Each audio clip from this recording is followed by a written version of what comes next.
this convention was different in format than in years past. And how did that work with fewer days? I know there was no exhibit hall, all of this due to COVID restrictions. How did that work out? I think it worked out, I would say, better than expected. When you don't have a choice, you have to live with the situation that you find yourself in.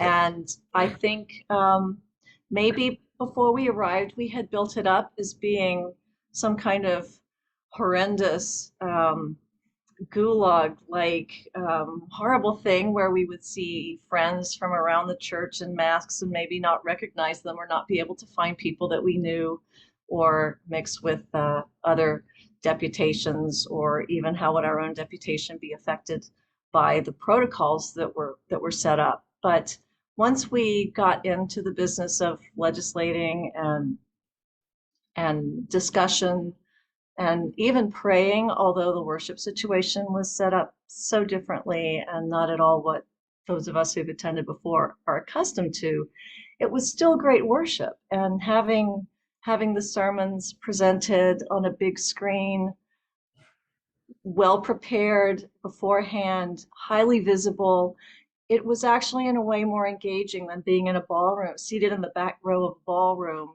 and not being able to focus as much because of just the nature of that. So I think the differences paid off, and we somehow the House of Deputies is not accustomed to using the consent calendar in the way that the House of Bishops is. So that was a bit of a change for us. And committees were urged that their default mechanism for dealing with legislation was to put it on consent, and only in special cases to have it come to the floor as a resolution for discussion. And I think that also the discipline around that, the thoughtfulness made it possible for really the important things to get to the floor. It also made it possible. I would say, as Margaret said, much better than expected. In fact, I just anecdotally talking around the edges after, as people were streaming out, I think there's a lot of willingness and openness now to have similar convention, similar length, duration of a convention. One of the things, and I certainly agree with Margaret about the quality of the worship was really wonderful. Though we had to make some sacrifices, and I think that there'll be real eagerness to see those things return, like worshiping as a body, both bishops and deputies all together. We missed that. I think there's a missing of all of the other the support services of the church, who were not able to be here. The big exhibition hall where so many the church publishing and the vestment makers and Episcopal Relief and Development and Episcopal camps and conference centers, and you learn about all these other ministries which just further God's mission, and we didn't see those, and so we'll miss them. The other missing pieces were the representation of the church as our church, the Episcopal Church, as a world body, the foreign part of the domestic and foreign missionary society, so that there were dioceses from overseas that were not able to be with us. They were missed, they were referenced. In the House of Deputies, Venezuela sent a message to the secretary saying, "Hello, we're watching you," and we got to wave back and say, "Thank you, we know, we see you." That part of it was different. Ecumenical visitors from other faiths, it's so important to have them present, to be recognized, sometimes even to speak to us, and to have the presentations from Church Pension Group or Episcopal Relief and Development to hear and have their video programs, films that they show of all the work that they've done over the triennium, which of course their work has been greatly impacted by COVID as well in terms of presence and visibility. But those missing pieces were noticed, and most of all, the official youth presence, the Yeah. children's program, the that spirit, having them sit in the House of Deputies. They have voice, not vote, but they are present, they are active, they are sometimes pages and runners and around, and that was very that was a sad aspect to it, something that we felt very much aware of and acknowledged at many times during the course of this convention. Yeah. Yeah. That being said, all those things that were missing, I have to say, we accomplished a great deal of work with some room to spare. Actually, in the House of Bishops had some remarkably spirit-filled, in-depth, spacious conversations and deliberations that really seem to me show that we are in a new day in the House of Bishops, certainly, and I think for the church as a whole. Conversations of real depth and just really we called upon the Holy Spirit to show us a path that we didn't see was going to be present when issues were first arisen among us. What were some of the most significant or meaningful moments of the convention? I'll start with the very first one was tragic and completely unexpected. And upon our arrival here on Thursday night, there was a shooting right outside of our hotel. It just brought everything literally to our doorstep. Within 24 hours, the whole deputation at both houses, rallying, praying, going to the site of the killing, of the violence. That was, I have to say, that was the first moment of real significance and meaning for me. I think all of us, and bishops are no exception, are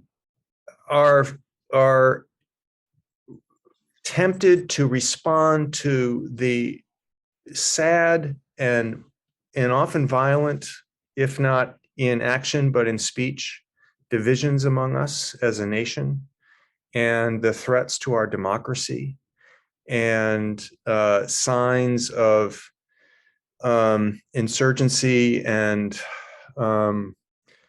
fear and rage, that we can all be hooked. We see a statement and we see very strong language, and often what we want to do, and I'm as prone to this as anybody, we want to respond with as much vituperative language, angry language, rageful language as what we're facing. And in the end, we all basically just say we need to take a step back and ask ourselves, with our presiding bishop leading us, what is the way of love here? And how are we going to respond to the ills of our society without causing even more harm or adding more gasoline to the fire? How can we be, I'll put it this way, of this world but not of this world, as members of the Jesus movement? I think of General Convention itself as this amazing mix of the holy and the human. Mm. And we saw that in some remarkable ways kind of across the board, but the connection between racial reconciliation, reckoning, and truth-telling was foundational to so many of our discussions on so many of the issues that came before the House of Deputies. And we were privileged and blessed to have painful, agonizing witness from members of the indigenous peoples community on the truth-telling aspect related to the boarding schools both Canada and in the United States, and individuals who had been exploited, their cultures erased as part of that process as children, or who had family members, or do not know where people in their families are buried, or what became of them, and their deep pain and great desire for the discovery process to continue and to grow. But those personal stories are things that are just embedded in your heart and your soul. And the election was done and declared. And so we have a laywoman who is a Latina, who is relatively young and yet has massive church experience, coming forward as a leader of the House of Deputies. Very exciting. And then we had the election of the vice president of the House of Deputies, who was the first ordained woman to hold that position, and who half of her heritage is indigenous. Yeah. And it's so symbolic of almost every discussion and every vote that we took, and the subject matters that we dealt with, and the pain and the grief and the guilt that we all have felt, was just sort of writ large. And again, that it's sort of like this new spirit within us to be what we think, what we know God really expects of us. And telling our story is telling the whole humanity and human part of our past is so important. And we have representatives now that are representative of previously unrepresented and still underrepresented within our church, within our nation, within our world.